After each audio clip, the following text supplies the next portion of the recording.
Mr. President, first of all, thank you so much for talking to i24NEWS. We appreciate it. Thank you. It's a pleasure, and I want to congratulate I24 for going from strength to strength, especially in these very challenging days. Thank you so much. If I could begin the interview by asking you about your own personal experiences of that dark day, October 7th, what you saw, what are the memories that will stay with you? Well, it started with a huge siren, and when there's a siren, I automatically know it's war, because I live during weekends in the same home I grew up in. And when I grew up in it in 1967, we dug trenches. We didn't have mamad, we didn't have a shelter then. We dug trenches, all us, on the entire family, assuming that there will be war a few days before the war started. And during the war itself, we were in a trench listening to the bombing and shelling on our homes, then in northern Tel Aviv. So automatically I took my wife to the shelter, but it was kind of mind-boggling. It's Simchat Torah, it's beautiful weekend after a beautiful holiday of Sukkot. And I immediately understood that it's something else. It doesn't make sense. So I opened up TV. I was planning to go to synagogue, but from that moment on, life changed immediately. Because I kept on asking, why can't I hear Ophir Liebstein, the head of the regional council of Sha'ar HaNegev?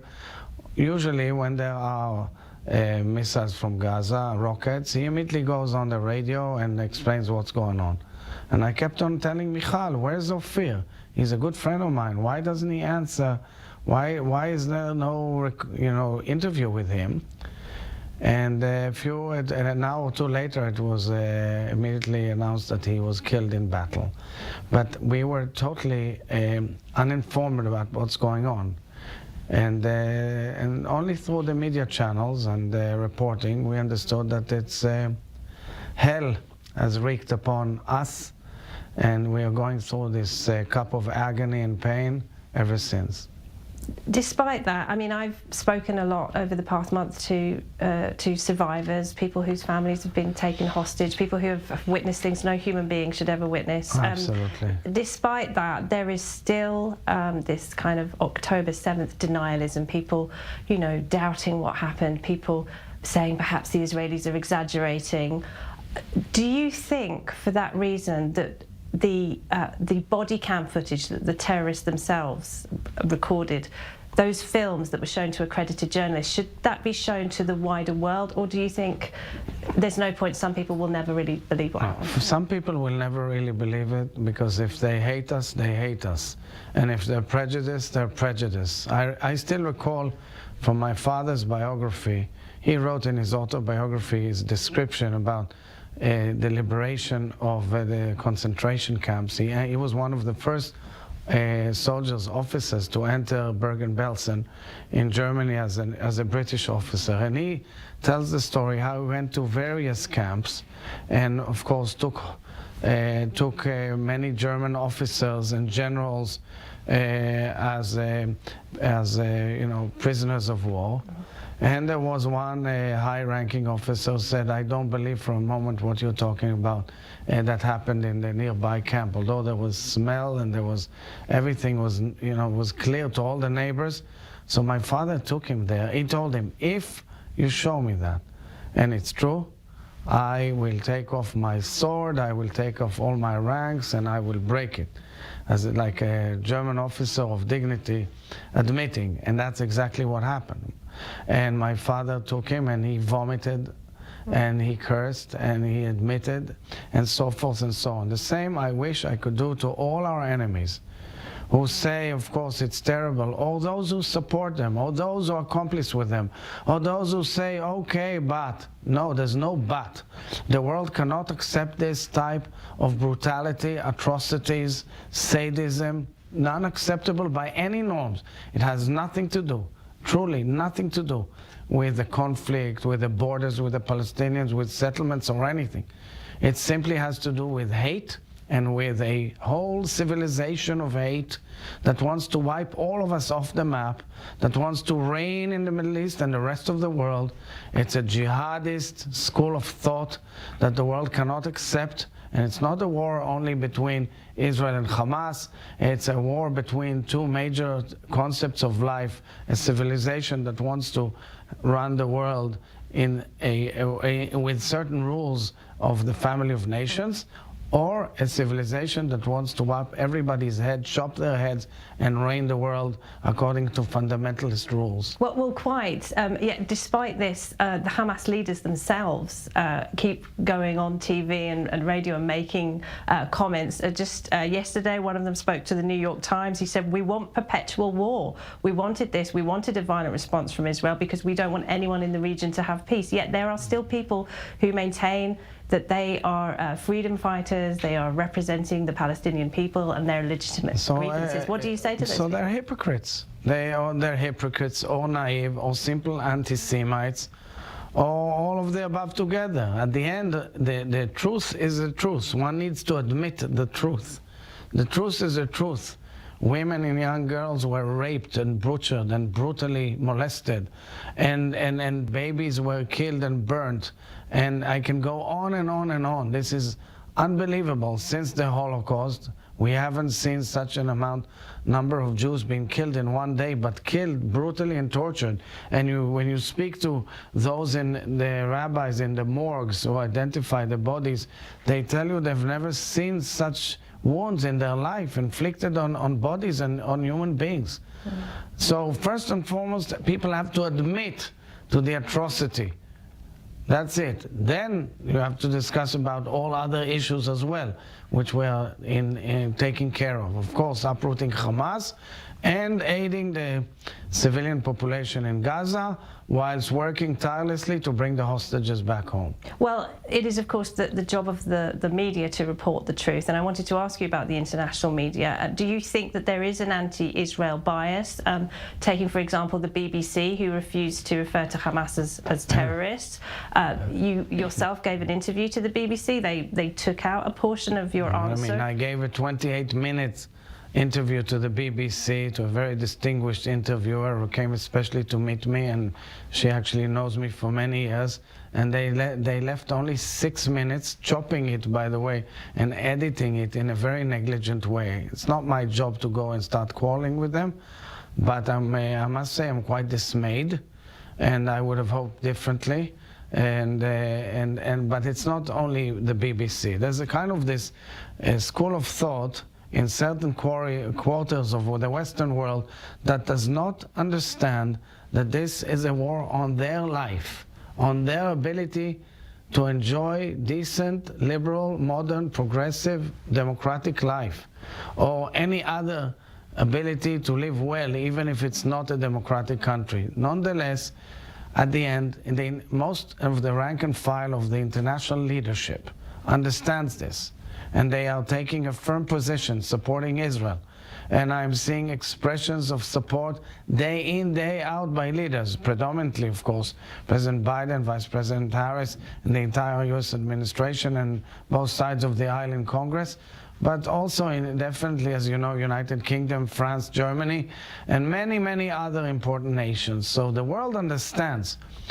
The world we live in, with digital impacts of brainwashing like TikTok and other things, does not explain to the average person the complexity of this situation and the clear need for moral clarity. Well, you have been speaking to world leaders like Vice President Harris. Do you feel, though, that the window of legitimacy, as it's termed, for Israel is running out, and there is increased pressure for a ceasefire or tactical pauses, as President Biden has called them? We had, of course, that statement from the G7 yesterday. Do you feel that pressure that Israel is losing? Yeah, but the G7 starts immediately. The first demand is the release of the hostages. Mm-hmm. And everybody agrees the hostages must be released. It is unacceptable by any norms that kids, 10-month-old baby to a 85-year-old Holocaust survivor should be there at all. So I would like to reiterate what Prime Minister Netanyahu said just 2 days ago. There will not be any ceasefire without release of hostages. And the whole discussion about humanitarian process, I must tell you, I haven't seen, I'm unaware of any response from the Hamas side to any of these ideas. I see a lot of news, a lot of spins, a lot of background noises that come from third parties. Nothing is put on the table. We are progressing dramatically within the Gaza territory to uproot Hamas infrastructure, and our military is doing an incredible job. It's very complicated, challenging, dangerous, but they're doing an outstanding job to uproot the ability of Hamas to have military capabilities and to uproot their infrastructure so that they won't be able to rule Gaza. Well, that's Israel's military objective, isn't it, to destroy Hamas completely. The Americans were criticised for going into Iraq and Afghanistan without a plan for what those countries would look like afterwards. Does Israel have a plan, or at least a vision, for what Gaza should look like? So a lot of that is being discussed, of course, by the government. The President of Israel doesn't deal with it on a daily basis. There are many ideas. It is an opportunity the day after to enable the Palestinians in Gaza to live in peace and prosper. But let me tell you, when we pulled out of Gaza in 2005, we came to our people and said the pullout will enable Gaza to become the Hong Kong of the Middle East, or one of those, beautiful sites that can evolve economically, successfully. Nothing of that has happened. We pulled to the last iota, and we only got terror. We got thousands and thousands of missiles. It became an Iranian platform by a coup d'etat in 2007, and this Iranian platform must be eradicated as a platform. One vision involves the moderate Gulf countries, the United Arab Emirates and Bahrain, countries that you have visited, and you did appear to really have warm, friendly ties with the leaders of those countries. Have you spoken to those leaders at all since? I'm in contact with many leaders in the region all the time. We all understand the geostrategic situation. You mentioned it yourself. You quoted the Hamas spokesperson saying we wanted an ongoing war. Basically, he said, in order to prevent the inclusion of Israel in the region. So we have here two coalitions. One, a coalition of very serious nations and strong nations who want to move forward in peace, in regional security, including the inclusion of Israel in the region. And the other, doing whatever it can to undermine the normalization process. So it is clear that the war is not only Israel-Hamas, it's also a war against the empire of evil, which is headed by Iran from Tehran, to undermine the inclusion of Israel in the region. You were also recently in Turkey. Are you shocked by President Erdogan's violently anti-Israel rhetoric? I was very sorry to hear that, and I expressed my regret and my frustration and anger about it. But the real issue goes way beyond it. It's the question, as we spoke from the beginning, do we accept such norms in the family of nations? Israel was not wishing to go to war. We are not warmongers, we are peace lovers. We were forced, this war was forced upon us. When I met President Erdogan 2 years ago, I made it clear to him that Hamas is a terror organization just like he feels as towards his enemies. And therefore, when we are bombed in our homes, we must take actions to uproot them and kill them and get them out of the way, get the mob out of the city. And that's exactly what we're doing. There's been some really upsetting scenes from university campuses in the United States, Jewish students having to barricade themselves in rooms. I've seen recently people being beaten by Palestinians. Ongoing all over the place. It seems to be getting worse. You wrote a letter to the head of some of the leading universities. What do you mean, not to all the leading? I wrote a letter to all presidents of all universities in the United States. And I got letters, some back, some not yet. But the call is very clear. These presidents must intervene. It cannot be that there will be Hamas supporters on campus. Hamas supporters means supporters of people who support and carry out crimes against humanity and genocide. That's what they carried out. They took entire communities and burnt them and chopped them and tortured them and raped them and abducted them. It cannot be in a U.S. campus or any campus that advocates civil liberties and human rights that this will be allowed on campus. But why do you think the progressive cause has been so hijacked by the... Well, I think the progressive cause must look at itself in the mirror. And they don't want to, some of them don't really want to look in the mirror. But a lot of the cultures that evolved in recent years has become cultures that are indifferent and ignorant to the real truth of life between good and evil. And they distort what evil is and they distort what good is. I can go on and on about it. We don't have much time, but many people have written about it. And there is a very fascinating publication called Sapir. Sapir is a publication of thoughtful people from Jews and non-Jews who discuss issues that are challenging the Jewish world. And it came out under the auspices of Maimonides Foundation. And one of the publications, one of the editions had to do with the cancel culture in US campuses. There's a whole culture of cancel, meaning you can be the best person in the world, the biggest civil liberties advocate, but if, God forbid, you support the state of Israel, you're canceled. This cannot go on anymore. Cannot go on anymore. It starts with Israel, but will end with the West. They just don't get it. If Israel wasn't there, Europe would be next by these animals that we've seen on October 7th. And of course, Europe has been repeatedly attacked by jihadists. All the time.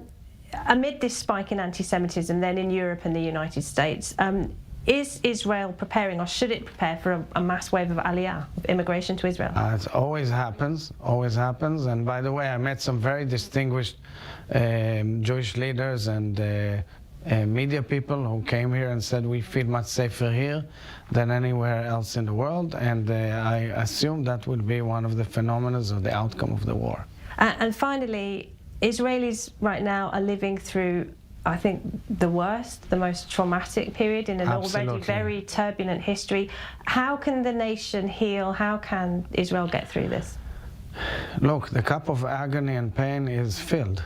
And we are seeing real torment, sadness, agony, tears, and emotions. But I told the nation last week, it's extremely natural to express emotions, to express fear, to cry. We have to go through this period of mourning, and but we are a very resilient nation. We came out of the worst atrocities in the past, the worst atrocity that humanity has known, the Holocaust. We built a very strong nation. We are an immense, incredible people. The people here are just amazing. I fall in love with them every minute as I go out with Michal to all sorts of places to see the people. I'll give you an example of what we went through yesterday. 3 sites that gave us, again, the same perception, the same proportion, the same understanding what an immense nation it is and so much light it has. We started with United Hatzalah in their headquarters down south. And the people who surrounded us was a Muslim doctor who was abducted by Hamas and liberated by the Israeli police, who was a volunteer of Hatzalah, Ethiopian immigrants, Haredi Jews, secular Jews, veterans, Israelis and newcomer Israelis, all together doing great work in helping and aiding people. Then we went to the Home Front Command. We saw hundreds of people working to assist the families of the hostages and coordinating all the efforts on being on alerts and sirens and what's not and resilience, and of course dealing with the needs of all the evacuees, about 230,000. And then we went to Tel Aviv Medical Center, to Ichilov, to the new war rehabilitation hospital. And you go in with these amazing doctors and nurses, and of course these amazing soldiers and their families. Nobody will break us, nobody. We are a very strong nation. We shall overcome and we shall prevail and we shall win. I think that's a very positive note to end on. Thank you very much. President Herzog, thank you so much. Thank you.